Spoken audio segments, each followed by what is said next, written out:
lá, fazer o 5A, que é para determinar o polinômio de Taylor.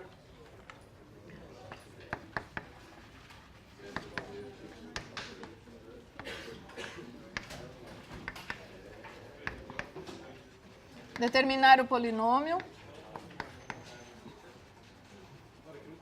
de Taylor da função de ordem n de f de x igual a e elevado a x em torno de x0 igual a 0.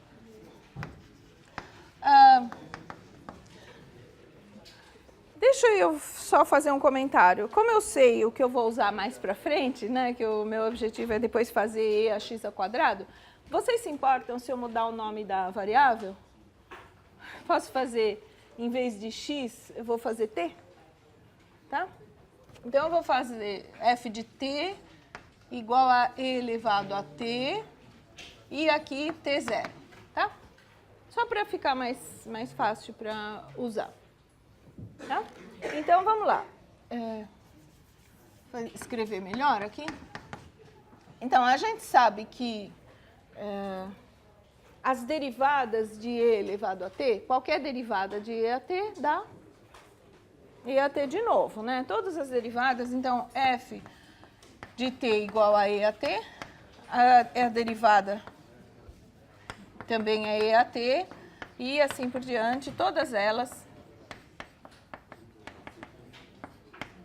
são iguais, né? E aí, quando eu fizer no t igual a 0, dá sempre 1, tudo bem? E f de t0 é igual a f' de t0, que é igual a f, a derivada de ordem n, calculada em t0. Tudo isso dá 1, porque vai dar e elevado a 0. Tá bom? E aí, como é que fica, então, o polinômio de Taylor? O polinômio, eu vou chamar de pt, de ordem n, tá? Falem para mim. É o f de t0, que mais?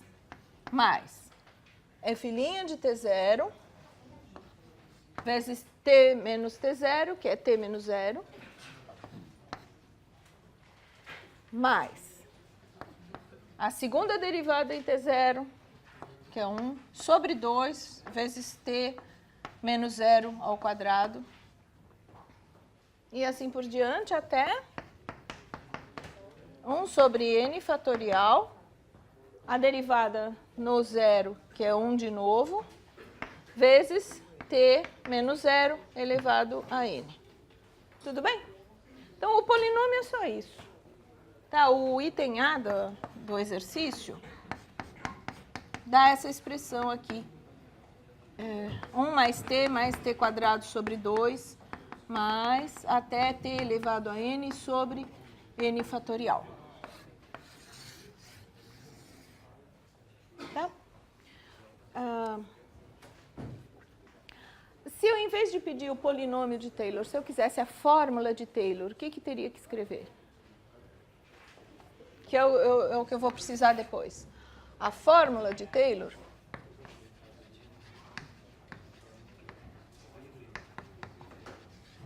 ela diz que o f de t é o polinômio de ordem n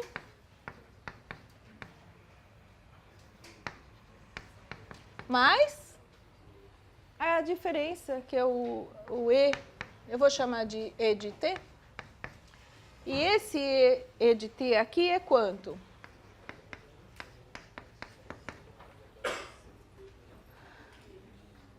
É a derivada da f de ordem n mais 1, calculado em algum ponto que eu vou chamar de t barra, sobre n mais 1 fatorial, t menos t0, elevado a n mais 1. Tá certo? Vocês lembram disso? E isso aqui é verdade para qual t barra? Para algum t barra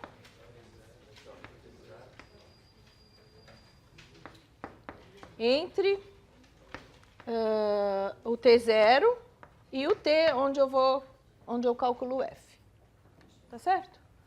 Então, a fórmula de Taylor diz um pouco mais, né? Ela diz que o f se aproxima, né? É o polinômio mais essa função e de t, dada por essa expressão. Tá? Bom, para fazer o item C, eu vou precisar desta forma. Tá?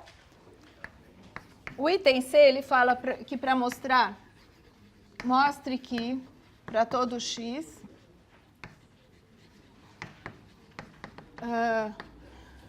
o módulo de e elevado a x² menos 1 mais x² mais x² sobre 2 mais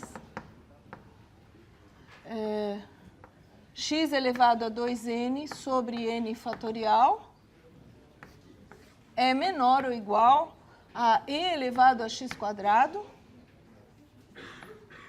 x elevado a 2n mais 2 sobre n mais 1 fatorial. Vocês conseguem reconhecer, comparando com o que a gente já fez lá em cima, né? A expressão do polinômio de Taylor, de e elevado a t, e o erro, vocês conseguem enxergar o que está acontecendo? Compara isso com o que a gente já tem.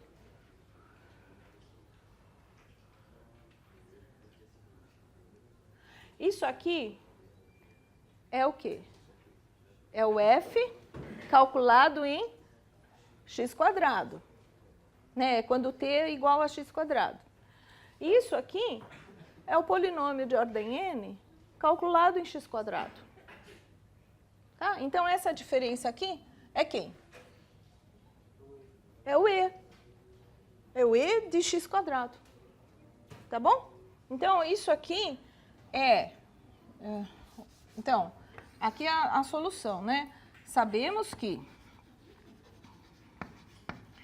e elevado a t menos o Pn de t, que eu vou escrever 1 mais t² sobre 2 mais t a n sobre n fatorial é menor ou igual a e elevado a t barra, né, que é a derivada de ordem n calculada em t barra, t elevado a n,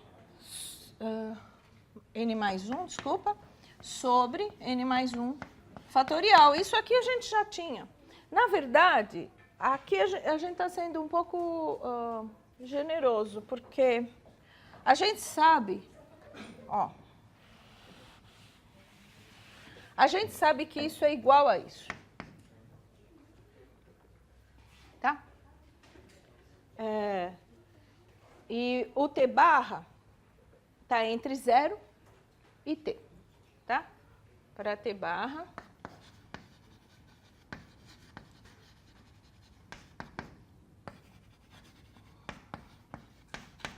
Bom, quando eu calcular com t igual a x², então, para t igual a x², eu tenho isso aqui, ó, que e elevado a x² menos 1 mais x² mais x² né, fica x² sobre 2 mais reticências, x elevado ao quadrado elevado a n, fica x elevado a 2n, sobre n fatorial. Essa diferença aqui é e elevado a t barra, o t barra eu vou deixar assim. X elevado ao quadrado elevado a isso. Então, vai ficar x elevado a 2n, mais, assim, ó, 2 vezes n mais 1, sobre n mais 1 fatorial. Isso aqui a gente sabe que é igual para algum t barra entre o q e o q.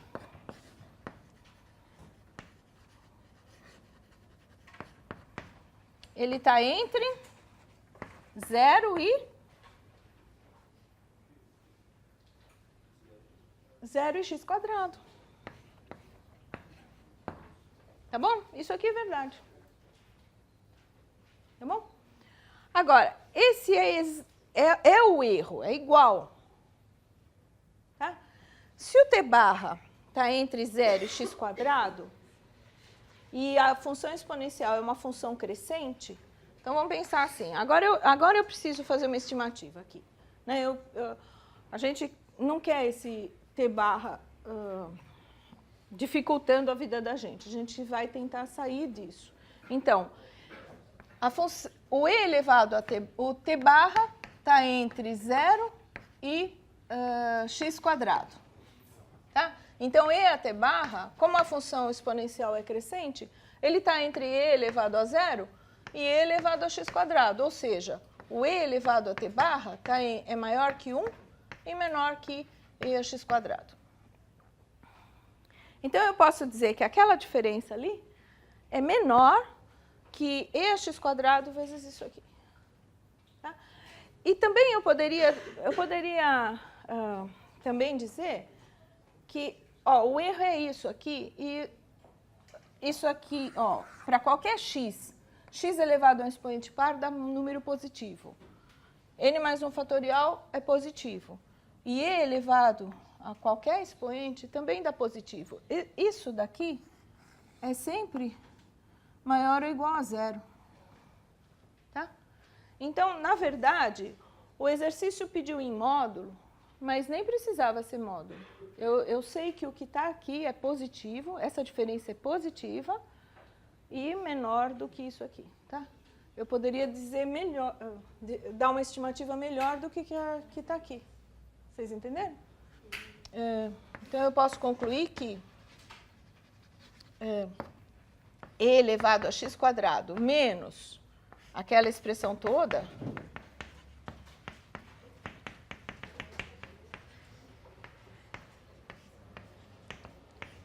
isso aqui é positivo, porque essa expressão do e resulta num número positivo. E é menor que e a x² vezes x elevado a 2n mais 2 sobre n mais 1 fatorial. Tá bom? Até aí deu certo? Vocês concordam que se isso é verdade, então esse também é verdade? Ele pediu para provar esse, mas eu provei uma coisa melhor. Porque eu provei que nunca é negativo. Tá? Melhor. Tem o 0 aqui, eu provei que está aqui, e não entre tanto e tanto, né? Tudo bem? Bom, aí o item D. O item D que eu acho que é mais difícil.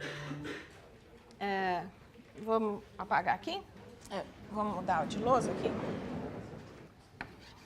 Ele quer uma estimativa para a integral. Então, avalie a integral de 0 a 1 de e elevado a x² dx, com erro inferior, menor que 10 a menos 5. Bom, nós vamos usar aquela expressão lá em cima. Tá? A estimativa de erro que eu tenho. O que a gente sabe sobre integral, né? A gente sabe que se eu tenho aquela expressão ali, que o 0 é menor que e a x² menos 1 mais x², eu já escrevi isso tantas vezes, né? X elevado a 2n mais 2 sobre n mais 1 fatorial. Não, desculpa, 2n sobre n fatorial. A gente sabe que isso aqui é verdade, né? E elevado a x² x elevado a 2n mais 2 sobre n mais 1 fatorial. O que eu posso dizer sobre a integral disso tudo? Se eu tenho duas funções, a f e a g, a f de x é menor que g de x para todo x num certo intervalo. Se eu calcular a integral, o que acontece? Mantém. Por quê?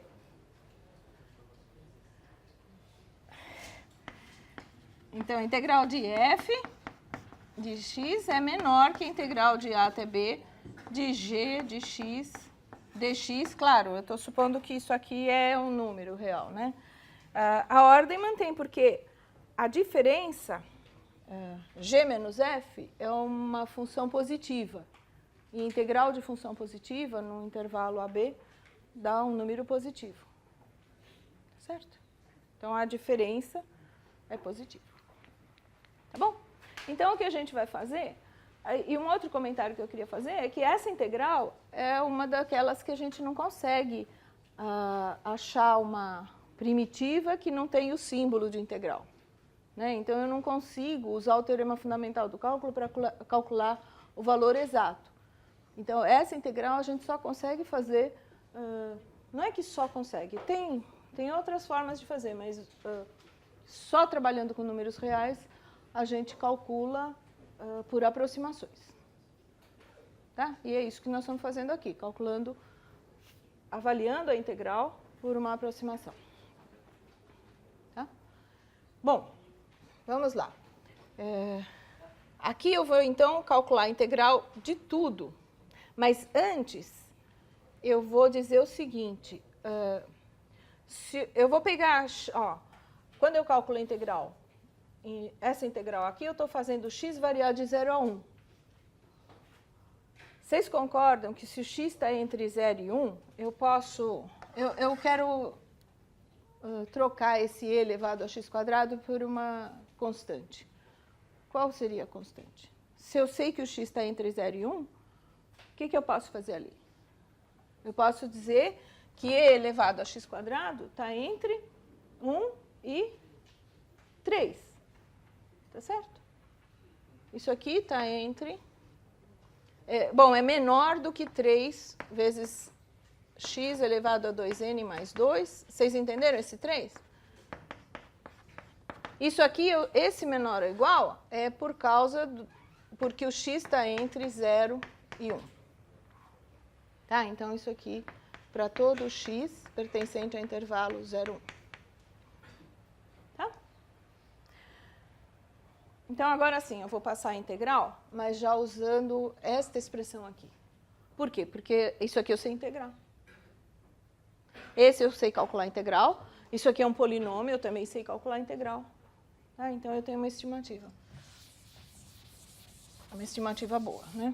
Então, a integral vai ficar aqui 0 é menor que a integral de 0 a 1 de e elevado a x² dx, menos a integral de 0 a 1 de 1 mais x² mais x² sobre 2, etc., até x elevado a 2n sobre n fatorial dx, e isso é menor do que a integral de 0 a 1 de 3x elevado a 2n mais 2 sobre n mais 1 fatorial dx.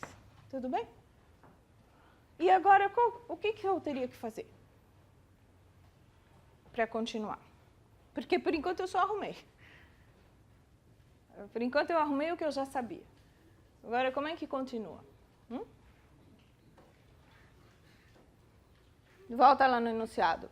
Eu quero uma estimativa para essa integral com erro menor que 10 a menos 5. Então, o que eu vou exigir?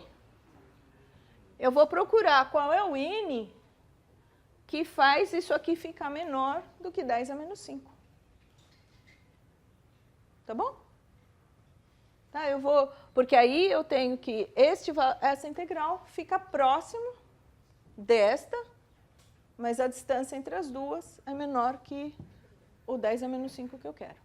Então, vamos procurar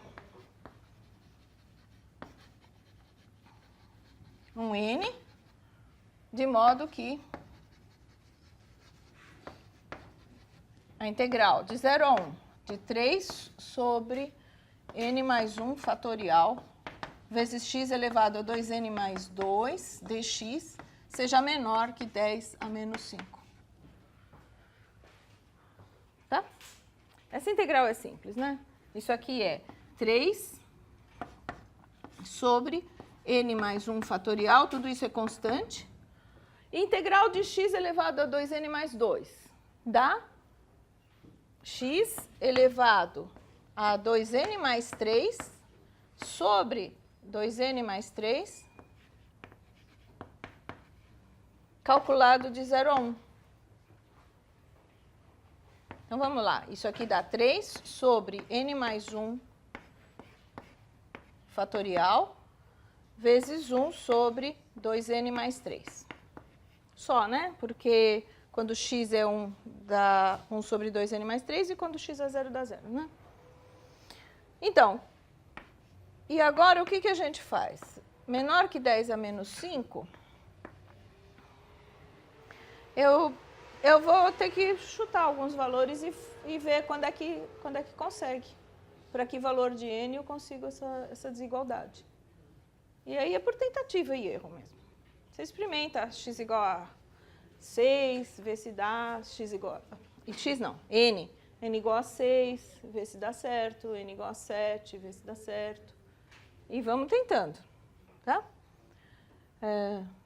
Em vez de escrever 10 a menos 5, eu vou escrever 1 sobre 10 à quinta, é isso aqui, né? 5 zeros. Então, eu preciso achar um n de forma que esse resultado dê menor que esse. Bom, alguém chegou até aqui? Não? Alguém tentou fazer e chegou até aqui? Deixa eu achar aqui que eu tenho essa conta feita. Ó, para n igual a 6, aquela expressão vai ficar 3 sobre 7 fatorial vezes 2n mais 3, dá 12 mais 3, 15, né? E isso aqui é igual a 1 sobre 25.200. Então, o n igual a 6 não é suficiente, tá? Então, esse aqui não. Então, vamos tentar o n igual a 7. Dá 3 sobre 8 fatorial vezes 2 vezes n dá 14, mais 3, 17. E fazendo essa conta, a gente fica com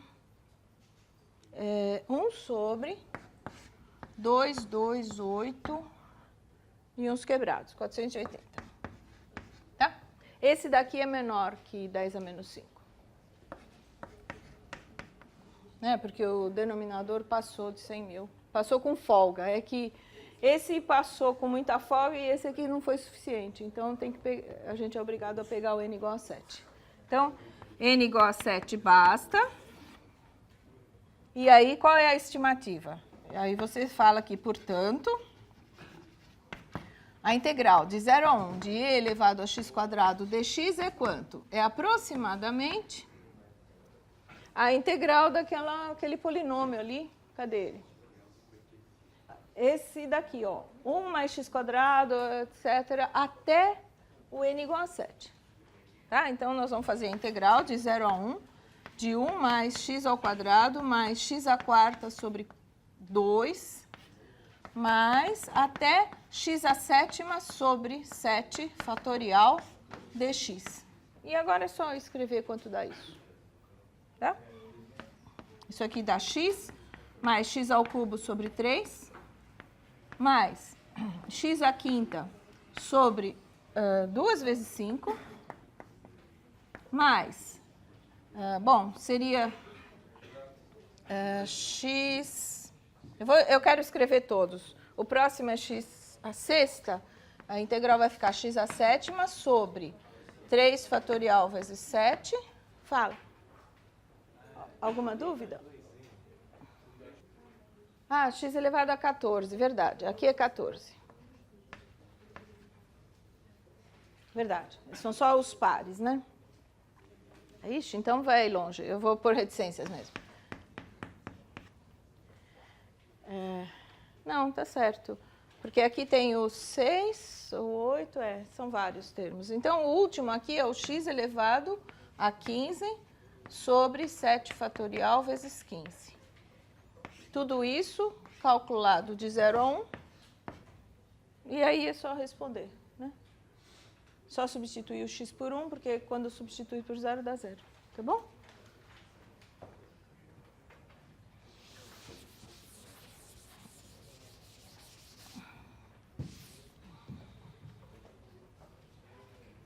Então, aqui vai dar 1 mais 1/3, mais 1 sobre 10, mais 1 sobre 3 fatorial vezes 7, e etc.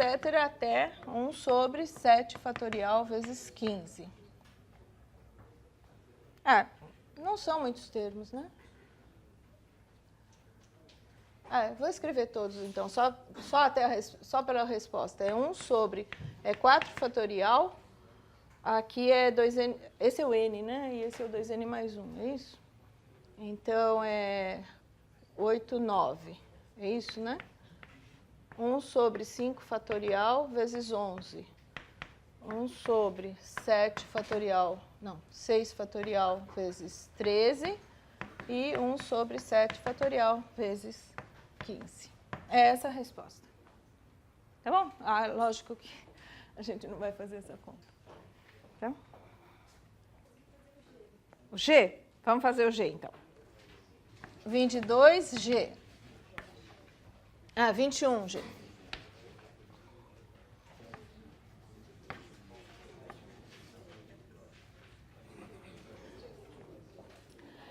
Esse aí é bem difícil mesmo. Aí vai um pouco da intuição da gente, né? Vocês acham que a gente vai tentar procurar um caminho para provar que existe ou vai tentar procurar um caminho, vai tentar descobrir um jeito de provar que não existe? Eu aposto mais no não existe. Aí é um pouco porque, olha, perto desse ponto tem muitas, o domínio da função exclui não só o ponto 0, 0, mas exclui toda uma curva que passa pelo 0, 0, né? A curva y igual a x ao cubo, ela não está no domínio da f. Então, tudo isso aqui é encrenca, né? Ficar próximo de qualquer um desses pontos, o valor da f vai ficar difícil, né, de fazer um estudo ali, né? Então, aqui é para cá que eu quero, é nesse ponto que eu quero calcular o limite. Então, um caminho simples é pegar um dos eixos, né? Pelos eixos não tem problema. Se eu andar ou pelo eixo dos x, que seria olhar uma curva da forma t0, ou pelo eixo dos y, que é 0t aqui, tanto faz. Se eu quero me aproximar desse ponto por algum dos eixos, é só calcular gama, vou pegar a gama de t, por exemplo, t0. F de gama de t, bom, vamos tentar ser cuidadosos aqui. Essa curva passa pelo 0, 0, tá? Que gama de 0 é 0, 0. Tá? Então, essa curva aqui está passando pelo ponto. Então, eu vou calcular f de gama de t para t diferente de 0, né? Isso aqui é 0, tá certo? Porque é t vezes 0 sobre t ao cubo. Isso aqui é 0 para quais t? Quais valores de t? Para todo t diferente de 0. Porque para 0 eu não sei. Tá? Não está definido. Então, quanto que é o limite quando t se aproxima de 0 de f de gama de t? Isso aqui dá limite dessa função constante igual a 0, que é 0. Então, essa curva eu consegui. O difícil é achar uma outra que não dê 0. E não é uma curva óbvia, pelo menos a que eu achei não foi óbvia. Eu vou procurar curvas de nível, não precisa muitas. Pega um nível, pega f de xy igual a 1 e vê se por acaso a curva de nível quer passar pelo 0, 0. Tá? Então, vamos fazer isso e eu vou abaixar de novo. Desculpa. Aqui. Então, a nossa função era xy sobre x ao cubo menos y. Vamos ver quando é que f de xy é 1? Tá? Isso aqui acontece quando xy sobre x ao cubo menos y é 1. Eu posso multiplicar tudo por isso aqui, vai dar xy igual a x ao cubo menos y.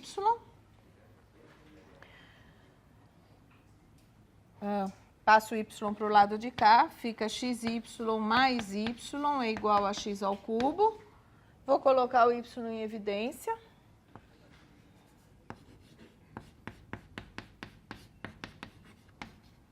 E agora isolo o y.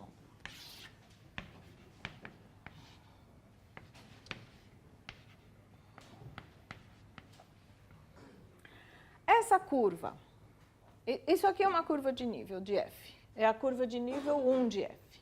Ela passa pela origem? Passa, né? Quando o x é 0, o y dá 0. Então, essa curva de nível passa pelo 0, 0. Então, qual é a curva? O que eu vou pegar como gama 2 de t? Eu vou pegar o x igual a t, e o y é esse aqui, é t ao cubo sobre t mais 1. Claro que esse aqui não pode ser qualquer t, qualquer t maior que o menos 1, tá? Para t maior que menos 1 basta, né? Porque eu posso pegar a gama 2 de 0, é o ponto 0, 0. Então, essa curva passa pelo 0, 0. E o que acontece quando eu quis calcular f de gama de t? F de gama 2 de t. Tem que dar 1. Quem quiser faz a conta. Mas eu sei que vai dar 1. Porque ela é curva de nível.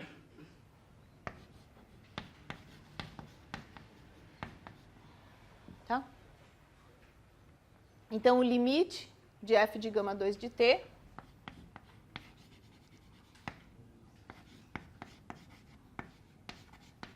quando t se aproxima de 0, né? Porque eu quero chegar no 0, 0. Então, quando t se aproxima de 0, esse limite dá 1. Tá bom? Mas só queria chamar a atenção que isso não é uma ideia fácil, né? Essa ideia não brota na cabeça da gente muito facilmente. Foi um pouco inspirado nesse aqui, né? Se você tem um ponto aqui, x0, y0, né? E você tem curvas de nível passando, né? As curvas de nível querem se acumular naquele ponto, é porque o limite, com níveis diferentes, né? É porque naquele ponto o f não existe. O limite não existe. Então, uma forma de procurar uma curva que dê um limite diferente do que você já tem é olhar se tem curvas de nível querendo chegar naquele ponto, com valores diferentes de c. Tá bem? Essa é uma técnica.